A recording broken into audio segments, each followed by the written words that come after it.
Programang ito ay rated SPG, striktong patnubay at gabay ng magulang ang kailangan. Walang pakialam si Tanggol sa kung anong problema man ang kinakaharap nila Fatima. May atraso kasi sila Fatima kay Tanggol noong kinidnap siya nito. Wala siyang planong tulungan si Fatima.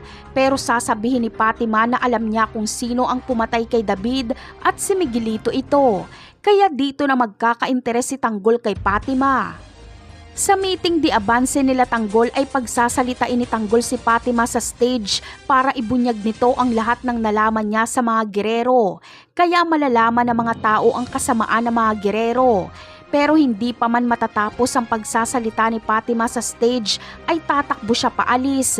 Natakot kasi siya dahil nakita niyang palapit si Santino at Lucio kaya iniisip ni Fatima na mga tauhan ito ng mga gerero at papatayin siya. Pero ang pakay talaga nila Lucio ay si Tanggol. Sa kabilang partido naman ay magkakaroon din ng meeting di abanse ang mga gerero. Meron din silang panauhi na magsasalita para siraan si Tanggol. Walang iba kundi si Rigor.